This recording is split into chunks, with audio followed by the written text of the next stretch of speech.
Many of us have loved ones in nursing homes expecting our family to get the best care.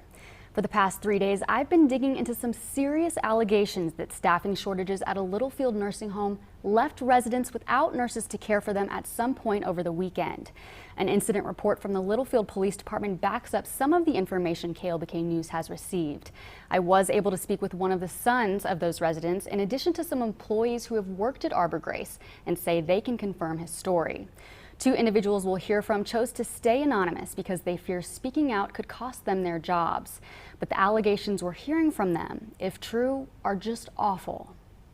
When we arrived there, one CNA was leaving, taking a break. I'm not sure. She said, "I've been here 20 hours. I'm really overwhelmed. I'm the only one here. I don't know what to do." Walked out the door. We're tired, we're restless, we're hurting. We're unable to do the best job because we're in pain and we're ready to go home. You really started to feel residents were being left behind because you couldn't do the job. Allegations like people hadn't been fed for 3 days. They were the people that had stayed in the bedrooms or couldn't transfer themselves or roll themselves to the dining room, and they had been left behind and not fed. People were falling. There's a lot of people that they're not there enough to say something's wrong. I haven't been fed. I haven't been changed. Help me. And that is a lot of residents, and that's why it's so saddening that this had to happen, for change to happen, if it does happen, which I hope it does. And when I asked these individuals about their interactions with corporate, at first she acted like she didn't know what was going on, but I know that nurses had called her prior to Sunday morning to let her know that they hadn't been relieved and had been there for 24 hours. She told me, "Well, what do you want me to do about it? I live far away. It's not like I can be there right now." She believed that staff was coming in, that help was coming, and she thought that it was because of the weather, but there was no help that came. Their basic response was, "Well, it's shorthanded everywhere, figure it out." And that's when we really got concerned. But then we're told it got worse when residents from a sister facility were sent to Arbor Grace. That administrator decided to bring their residents over here, which made the amount of residents go up without the amount of workers go up.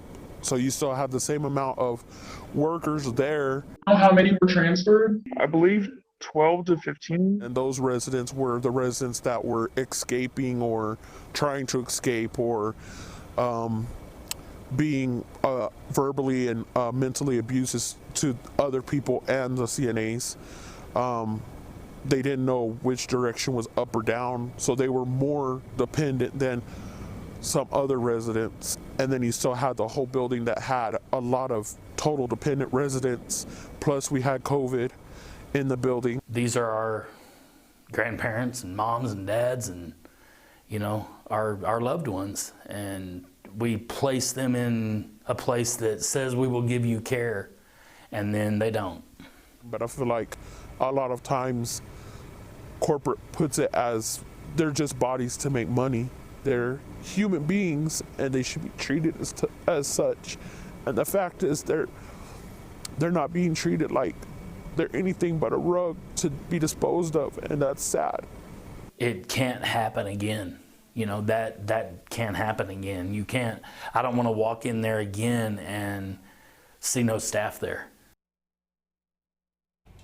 We now know that both the Department of Health and Human Services and the Texas Attorney General's office are investigating. In a statement, the DHHS told us they have, quote, received the allegations about staffing issues at this facility, and we are actively investigating to assess the facility's compliance with all relevant state rules and requirements. But it's unclear where those investigations stand. Yesterday, I visited Arbor Grace Wellness Center, and within less than 2 minutes of being there and asking questions, trying to get answers, I was kicked out of the building and told to submit my request to their corporate office in writing. Since then, I've reached out multiple times about these allegations, but have yet to hear back. We'll be following this story and updating our website on everythinglubbock.com as we learn more.